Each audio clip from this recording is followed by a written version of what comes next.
உத்தரமேரூரில் இந்திய குடியரசுக் கட்சித் தலைவர் சேகு தமிழரசன் பரபரப்பு பேட்டி. உச்சநீதிமன்றம் தீர்ப்பு குறித்து கருத்து. காஞ்சிபுரம் மாவட்டம் உத்தரமேரூர் ஸ்ரீ சக்தி திருமண மண்டபத்தில் இந்திய குடியரசுக் கட்சியின் மண்டல ஆலோசனைக் கூட்டம் நடைபெற்றது. இதில் அந்த கட்சியின் தலைவர் சேகு தமிழரசன் கலந்து கொண்டு ஆலோசனைகள் வழங்கினார்.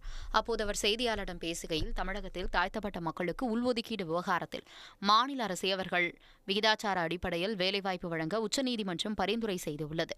அந்த தீர்ப்பில் எங்களுக்கு உடன்பாடு இல்லை. இந்த தீர்ப்பு ஒடுக்கப்பட்ட மக்களை பிரித்தாலும் உள்சாதி மோதலை ஏற்படுத்த உதவுமே தவிர இந்த மக்களுக்கு பயன்படாது என வலியுறுத்தி வருகிறோம். எனவே உச்சநீதிமன்றம் கொல்கத்தாவில் நடந்த மருத்துவ மாணவி கற்பழிப்பு விவகாரத்தில் அதற்கு பிறகு நடந்த போராட்டத்தின் அடிப்படையில் உச்சநீதிமன்றம் தனாக முன்வந்து அந்த வழக்கை நடத்துகிறதோ அதுபோல எங்கள் உணர்வுகளையும் அங்கீகரித்து எங்களுடைய கோரிக்கையை ஏற்று உச்சநீதிமன்றமே முன்வந்து குறைந்தபட்சம் 11 பேர் கொண்ட பெஞ்சுக்கு அனுப்பி வைக்க வேண்டும். மாநில அரசுகளுக்கு ஏற்கனவே ஒரு அதிகாரம் உள்ளது. அந்த அதிகாரம் தாழ்த்தப்பட்ட மக்களுக்கு மாநில அரசு பணிகளிலேயே அவர்களின் மக்கள் தொகைக்கு ஏற்ப அதனை திருத்தி அமைக்கின்ற அதிகாரம் உள்ளது. ஆனால் 1989க்கு பிறகு தமிழக அரசு உயர்த்தவில்லை. எனவே தமிழக அரசு தாழ்த்தப்பட்ட மக்களுக்கு இப்போது இருக்கிற 18% இடஒதுக்கீட்டை இப்போது இருக்கின்ற மக்கள் தொகைக்கு ஏற்ப 24% வழங்க வேண்டும். ஆளுநர் ஒரு அவசர சட்டத்தை மாநில அரசு பரிந்துரை நிறைவேற்ற வேண்டும். அதாவது நாடாளுமன்ற உள்ளாட்சி தேர்தலில் துணைத் தலைவர் பதவிக்கு இடஒதுக்கீட்டை வழங்குவோம் என்று சமூக நீதி அரசு என்று சொல்லிக்கொள்ளும் திமுக அரசு இதனை உடனே நிறைவேற்ற வேண்டும். டாக்டர் அம்பேத்கர் அவர்களுடைய வாழ்க்கை வரலாற்றை பாடத்திட்டங்களில் சேர்க்க வேண்டும் என்றும் பல்வேறு விஷயங்களை முன்வைத்தனர். மேலும் எம்ஜிஆர் மதுக்கடைகளை திறந்தபோது அதிலும் இடஒதுக்கீட்டை பெற்று தந்தவன் நான் என்றும் கூறினார். இந்நிகழ்ச்சியின் போது அந்த கட்சியின் மண்டல பொறுப்பாளர் மேல்பாக்கம் சங்கத், மாவட்ட தலைவர் தியாகராஜன் உட்பட அந்த கட்சியின் மாநில மாவட்ட ஒன்றிய நிர்வாகிகள் ஏராளமானோர் கலந்து கொண்டனர். அது நடத்துகிறது.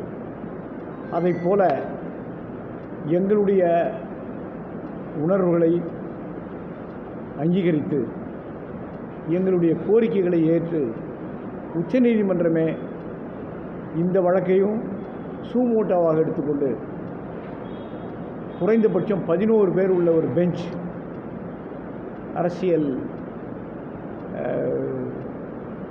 நிர்ணய குழு எப்படி அமைந்ததோ அதை போல அரசியல் சட்டத்திற்கு பாதுகாவலாக இருக்கக்கூடிய உச்சநீதிமன்றம் ஒரு 11 பேர் உள்ள பெஞ்சுக்கு இந்த வழக்கை அனுப்பி வைக்க வேண்டும் என குடியரசுக் கட்சி வலியுறுத்துகிறது. இதை மாநில அரசுகளுக்கு ஏற்கனவே ஒரு அதிகாரம் இருக்கிறது. அந்த அதிகாரம் தாழ்த்தப்பட்ட மக்களுக்கு மாநில அரசு பணிகளிலே பணி நியமனங்கள் செய்கிற போது அவருடைய மக்கள் தொகைக்கு ஏற்ப அதை திருத்தி அமைத்துக் கொள்ளுகிற அதிகாரம் அவர்களுக்கு இருக்கிறது. இந்த மாநில அரசு, நம்முடைய தமிழ் மாநில அரசு, அது திமுக அரசு, அதிமுக அரசு தொடர்ந்து 69க்கு பிறகு 89 ஒரு முறை உயர்த்தினார்களே தவிர 89க்கு பிறகு இதுவரையில் உயர்த்தவே இல்லை. ஆகவே திராவிட முன்னேற்றக் கழக அரசு உடனடியாக தாழ்த்தப்பட்ட மக்களுக்கு இப்போது வழங்கப்பட்டு வருகிற 18% இடஒதுக்கீடை அந்த மக்களின் தற்போதைய மக்கள் தொகைக்கு ஏற்ப 24% வழங்க வேண்டும் என இந்திய குடியரசுக் கட்சி வலியுறுத்துகிறது.